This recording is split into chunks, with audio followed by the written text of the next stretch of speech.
ఇది పెళ్లి చీర తీసుకున్న రోజే ఇల్లు పునాదులతో సహా కదిలింది. ముహూర్తం కోసం తీసుకున్న చీర అపశకునంలా కాలింది. దీన్ని బట్టి ఏమిటన్నయ్య తెలుస్తుంది? పెళ్లి కూతురికి ఈ ఇంటికి పొత్తు కుదరదని తెలుస్తోంది. తను ఇంటికి కోడలుగా వచ్చిందంటే ఈ ఇంట్లో అన్ని అశుభ కార్యాలే జరుగుతాయని తెలుస్తోంది. ఈ విషయంలోకి గంగం లాగుతావెందుకు?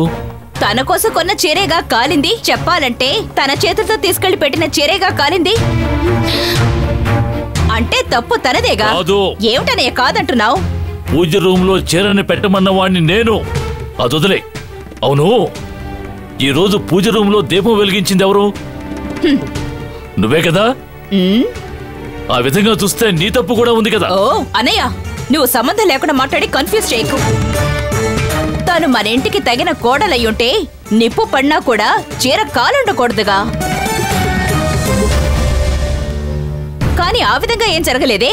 అంటే ఈ ఇంటికి కోడలుగా వచ్చే అర్హత తనకి లేదనేగా అర్థం.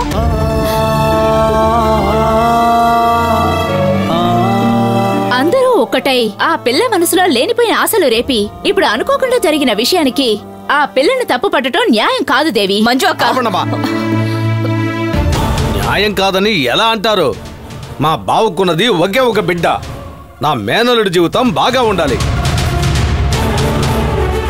అదృష్టం లేని ఈ పిల్లని పెళ్లి చేసుకొని అతను జీవితాంత కష్టపడాలా? ఏంటి పెద్ద అదృష్టం గురించి మాట్లాడుతున్నావు?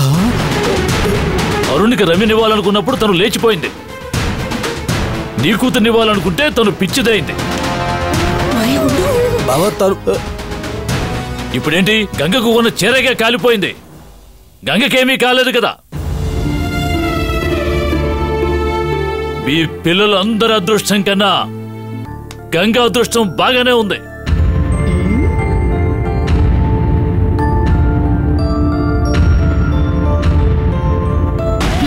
అవును, నువ్వు ఏ రోజు మా వైపు మాట్లాడావు? గంగా గంగా అంటూ తన్నేగా నెత్తికెక్కించుకుంటున్నావు. న్యాయం ఎటువైపు ఉంటుందో అటువైపే నేను అన్నయ్య, ఇందులో న్యాయం గీయం అంటూ ఏం అక్కర్లేదు. ఎప్పుడు దేనికని కొనిపెట్టిన చీర కాలి బూడిదయిందో ఆ తర్వాత దీన్ని అల్లుడికిచ్చి పెళ్లి చేయాల్సిన అవసరమే లేదు.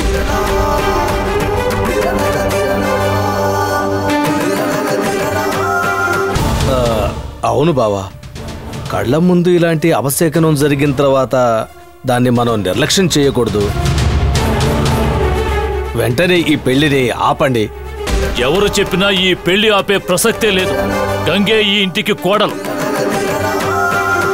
అలా అని మీ ఫీలింగ్స్ ని నిర్లక్ష్యం చేయను. ఈ విషయం ఎందువల్ల జరిగిందో తెలుసుకోవడానికి ఇప్పుడే వీరభద్రం గారికి ఫోన్ చేసి రమ్మంటాను. ఆయన వస్తే నిజమేమిటో తెలిసిపోతుంది. సరే సరే, ఈ విషయం గురించే మాట్లాడుతూ ఉండకుండా వెళ్ళి మీ పనులు చూసుకోండి. వెళ్ళండి, పోండి.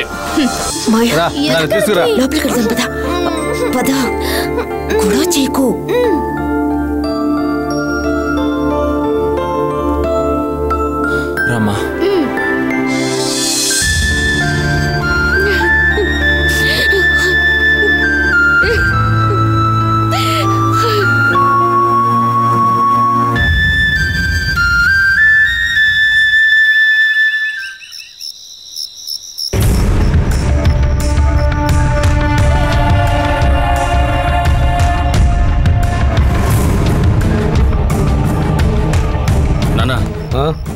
ఏంటి నన్ను ఆలోచిస్తున్నారు?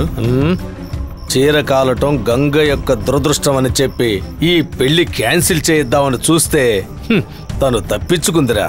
ఎలాగూ మామయ్య రేపు వీరభద్రాన్ని రమ్మన్నారు కదా. గంగ చేతిలో శూలరేఖ ఉందని చెప్పింది తనే కదరా. వాడు గంగకి విరుద్ధంగా మాట్లాడతాడా? వాడు మాట్లాడ్డు. గంగ ఈ ఇంటికి కోడలుగా వచ్చే అవకాశాలు బాగా ఎక్కువగా ఉన్నాయిరా. నాన్న, మీరు దాని గురించి ఆలోచించి స్ట్రెయిన్ అయిపోకండి. మీరు సరే అని చెప్పండి, దాని కథ తెల్లారేలోగా ముగించేద్దాం. దాన్ని చంపటం పెద్ద విషయమేమి కాదురా, కానీ సందేహం వస్తుందిరా. సందేహం వస్తే ఎవరి మీద వస్తుంది? ఆ దెయ్యం మీదే కదా వస్తుంది. ఆ దెయ్యాన్ని వీరభద్రం బంధించేశాడు కదా. నానా, అతను బంధించడం గిందించడం వదిలేయండి. ఈ రోజు ఇల్లు షేక్ అవడానికి ఆ దెయ్యమే కారణమేమోనని మావయ్యకే సందేహం వచ్చింది కదా. ఈ ఇంట్లో పెళ్లి కూతుళ్ళని దెయ్యం వదలదనే కాన్సెప్ట్ అందరికీ తెలిసిన విషయమే కదా. గంగని మనం ఇప్పుడు ఏం చేసినా వాళ్ళందరూ దెయ్యమే చేసిందంటారు. నానా, గంగని లేపేద్దాం నానా. నువ్వు చెప్పేది కూడా కరెక్టేరా. దాన్ని వదిలేసి బాధపడుతూ కూర్చోటం కన్నా ఒకేసారి ఫినిష్ చేయటమే కరెక్ట్. దాన్ని లేపేద్దాంరా. ఓకే అన్నారు కదా, అందరినీ పడుకోనివ్వండి, మన పని మొదలు పెడదాం. వెరీ గుడ్ రా, వెరీ గుడ్. అయోమయంలో ఉన్న నాకు మంచి దారి చూపించావురా. అంతా దేవుడి దయ. వెళదాం.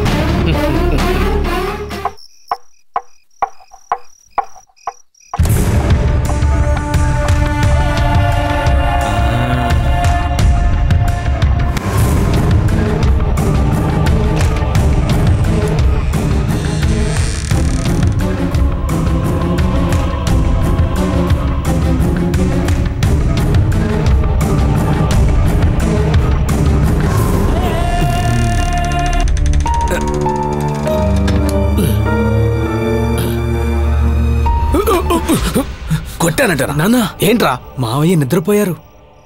వీడు కూడా నిద్రపోయాడు. పదండి, మిగతా వాళ్ళు కూడా నిద్రపోయారేమో చూద్దాం. రేయ్, ఈ ఇంట్లో గుడ్ల గోపులు తండ్రి కొడుకులేరా. వీళ్ళే నిద్రపోయారంటే మిగతా వాళ్ళంతా నిద్రపోయినట్టే. పద, పని ప్రారంభిద్దాం. పదండి.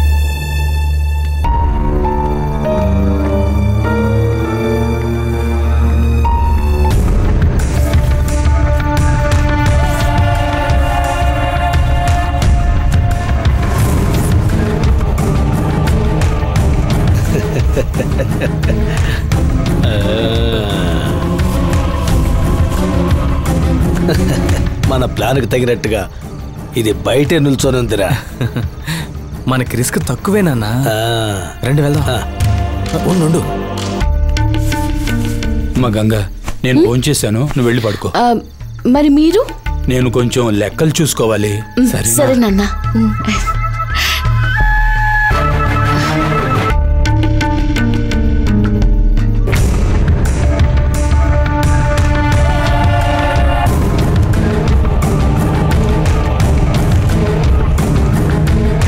ఏంటన్నా నందీశ్వరుడిలాగా అడ్డంగా కూర్చున్నాడు? వీడు కూర్చోవడం చూస్తుంటే వీడు గుడ్ల గోబులకే గుడ్ల గోబులా ఉన్నాడే. వీడిక్కడ ఉండగా మన ప్లాన్ ఎలా వర్కౌట్ అవుతుంది?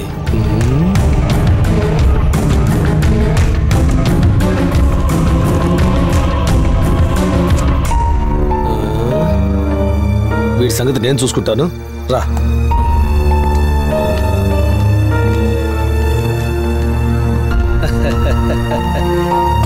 అయ్యా, కూర్చోండి. కూర్చో. మీరు కూర్చోండి. కూర్చుంటాను, నువ్వు కూర్చో. కూర్చోమంటుంటే. అయ్యా, ఏంటయ్యా ఇది ఇక్కడ ఈ టైంలో? ఒక పెగ్గేసుకుంటావా? అయ్యోయ్యో, అవన్నీ మానేసి చాలా రోజులైందయ్యా. ఈ రోజు మొదలు పెడదాం. వద్దయ్యా, బాగుండదు. మీరు వెళ్ళి తాగండి. ఇలా చూడు మాధవయ్యా, మిలిటరీ సరుకయ్యా, బయట ఎక్కడ దొరకదయ్యా. రా తీసుకుందాం. ఏమండి, ఎప్పుడు చూసినా అయ్యా అయ్యా అంటూ మావయ్య వెంటే పరిగెడుతూ ఉంటారు. మీకంటూ ఒక రిలాక్సేషన్ ఉండాలి కదా. రండి, హ్యాపీగా తీసుకుందాం. లేదయ్యా, మీతో నేను బాగుండదయ్యా. ఏమయ్యా, నువ్వు ఇంటికి వియ్యంకుడివి కాబోతున్నావు. ఇక మనం అందరం బంధువులమే కదయ్యా. ఆలోచించుకుంటారా? చెప్తున్నానుగా. నా కూతురికి తెలిస్తే చాలా బాధపడుతుందయ్యా. ఏమయ్యా, తను పడుకొని నిద్రపోయి ఉంటుంది. తనకి ఎలా తెలుస్తుంది? మీరిప్పుడు భయపడకుండా రండి అన్నయ్య గారు. రండి. అయ్యా వద్దండి. రండి, తుండి వేసుకోండి. రండి, మర్యాదగా ఉంటుంది. పదండి. పదండి పదండి.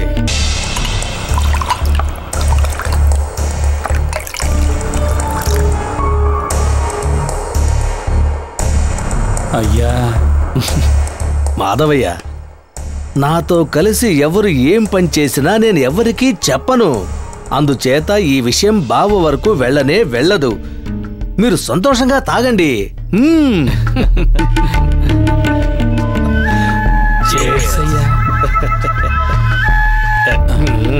ఏంటిది? తాగండి, తాగమంటుంటే తాగండి అంతే. తాగండి తాగండి తాగండి.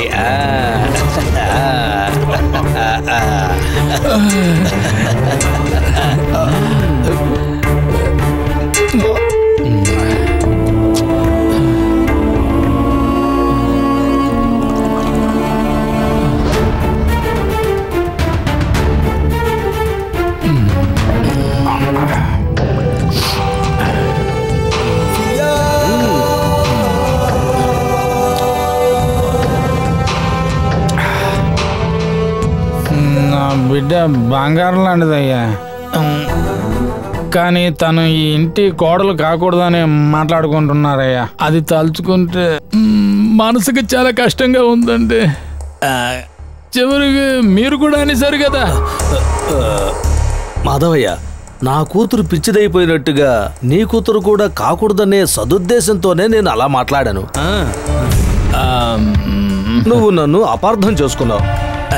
కానీ ఒకటండి, ఎవరెన్ని మాటలన్నా అయ్యగారి మనసులో మాత్రం నేను అలాగే ఉన్నా. ఎందుకంటే ఆ కాలం నుండి ఈ కాలం వరకు నా క్యారెక్టర్ అలాగే ఉంది. అయ్యగారు నా వైపే ఉన్నారు, చూశారుగా.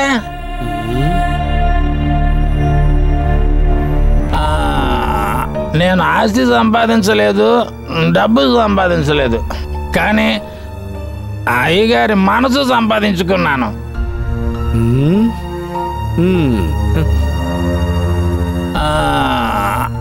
అంతకన్నా గొప్ప విషయం ఇంకేముంటుంది చెప్పండి. నాకు అయ్యగారిని తలుచుకుంటే ఒక పాట గుర్తొస్తుంది. అది పాడమంటారా? పాడండి పాడండి. మా అయ్యగారు మనసున్నవారు, మా అయ్యగారు మనసున్నవారు, బంగారం లాంటోడు, మనుషుల దేవుడు మా అయ్యగారు. మాధవయ్య, మాధవయ్య, మాధవయ్య,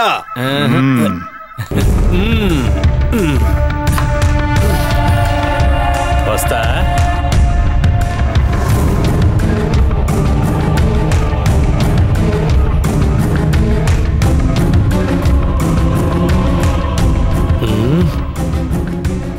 సరేరా, ఇక్కడ ఎవరు లేరు, లోపలికి వెళ్దాం పద. రా వెళ్దాం, వెళ్ళి చూద్దాం దా. అలాగే నాన్న.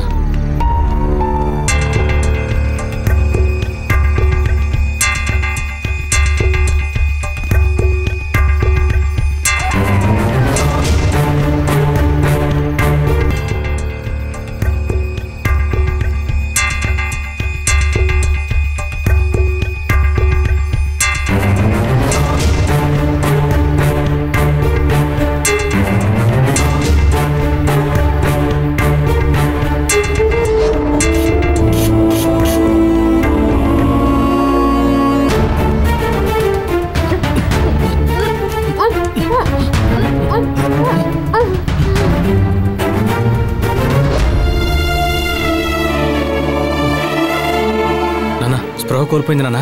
సరే సరే తీసుకుపోతా. నాన్న ఒక్క నిమిషం మీరు బయటికి వెళ్ళండి. ఎందుకురా? చాలా రోజులుగా ఓ కోరిక, ఒకే ఒక ముద్దు పెట్టుకుందామని. ఇట్రా పేదవా, ముద్దు పెట్టుకునే టైం అట్రా ఇది, తీసుకుపోతా. నాన్న ఎందుకు కప్పుతున్నారు?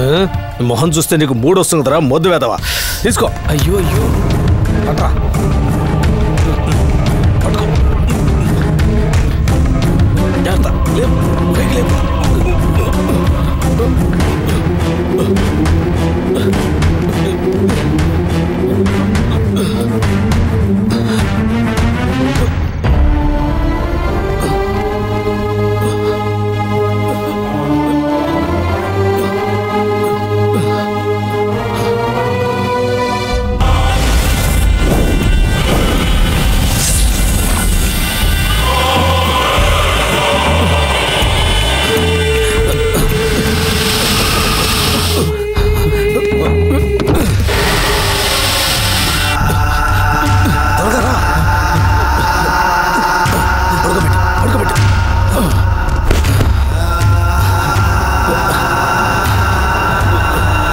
రే మెల్లగా.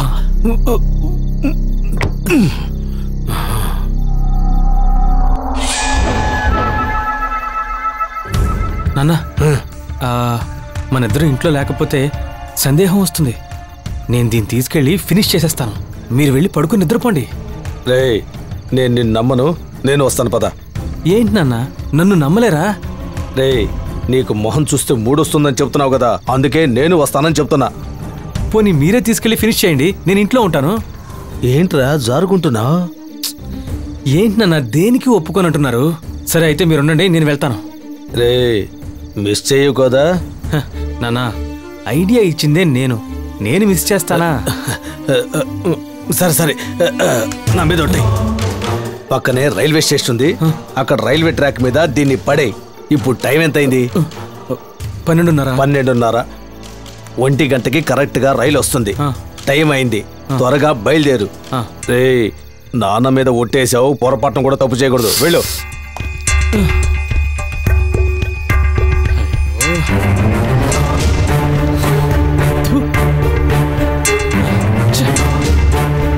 ప్లాన్ పాడు చేశాడు.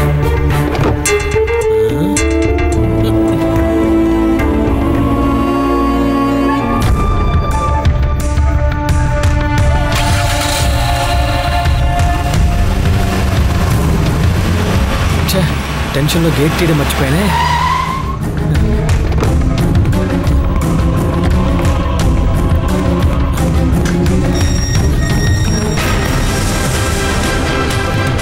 తనని ఏం చేశారు రా? ఏం చేశారు మీరు? నా కలలోకి వచ్చి బాధపడుతోందిరా. తనకేమైనా అయితే అడిగేవాళ్ళు లేరనుకున్నారా? నేనున్నాను రా, నేనున్నాను. ఎక్కడికి వెళ్తున్నావు? తను నేను చూడాలిరా. తను ఎలా ఉందో నాకు తెలియాలిరా. ఎందుకు అలా అరుస్తావు? అందరూ మేలుకుంటారయ్యా. నందిని మేలుకునే ఉందిరా. నందిని అన్నిటి చూస్తూనే ఉంది. నందిన తనెవరయ్యా? పొట్టలో ఉందిరా నా కూతురు. తనేరా నా నందిని. తనే నా నందిని. ఏమయ్యా అలా అరవద్దయ్యా. పద వెళ్దాం. తనను చూడకుండా నేను వెళ్ళనురా. ఇలా చూడు, సమయం సందర్భం తెలియకుండా టెన్షన్ పెట్టుకో. ఏరా తనను చూడడానికేంటి సమయం? తనను చూడడానికేంటి సందర్భం? వదలరా నన్ను. వదులు. మర్యాదగా చెప్తున్నాను, వెళ్ళిపో. వెళ్ళనురా నిన్ను.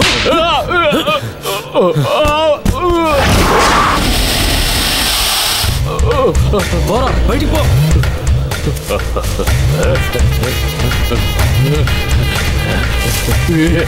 ఏం చేస్తున్నావు? నన్నే కొడతావా? నువ్వు బాగుపడవురా. నువ్వు బాగుపడవు, నాశనం అయిపోతావు.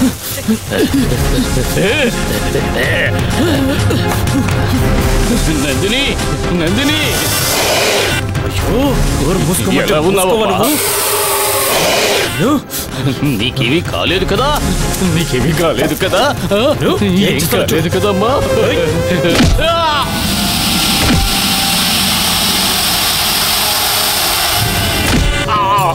ఎంత పొగరుంటే నా మీద దుమ్మెత్తి పోస్తావు?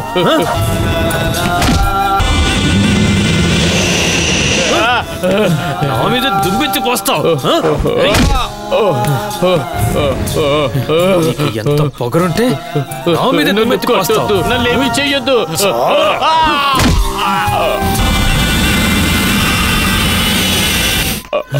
ఏంటా శబ్దం? ఎవరది? ఎవరు?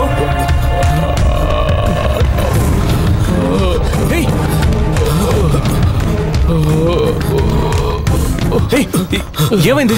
అది ఏం లేదు బావా, ఈ ముసలాడు ఎప్పట్లాగే ఇంట్లోకి వచ్చేసాడు. అందుకే బయటికి పంపిస్తున్నాను. అందుకని పెద్దాయన పట్టుకుని ఇలా కొడతావా?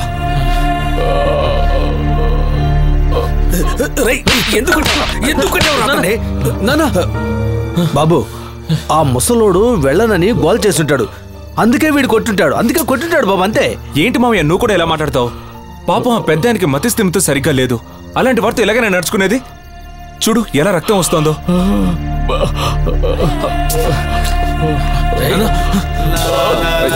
ఏమండి రక్తం బాగా వస్తోంది, రండి హాస్పిటల్కి వెళ్దాం. నేను రాను, నేను తనని చూడాలి. ఏమండి మిమ్మల్ని చూస్తుంటే నాకు చాలా బాధగా ఉంది, నా కోసం రండి. లేదు, నేను రాను. చెప్తే వినండి, నేను తీసుకెళ్తానండి. రాను. కారులో వెళ్దాం రండి. వద్దు, నేను రాను. వద్దు. ఏంటన్నా? మెల్లగా జాగ్రత్త, రండి కూర్చోండి. జాగ్రత్త కూర్చోండి. రేయ్, స్పృహ రావడానికి ఎంతసేపు పడుతుందిరా? ఓ గంట పడుతుంది.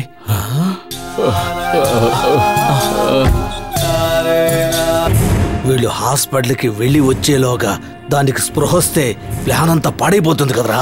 ఛే! నాన్న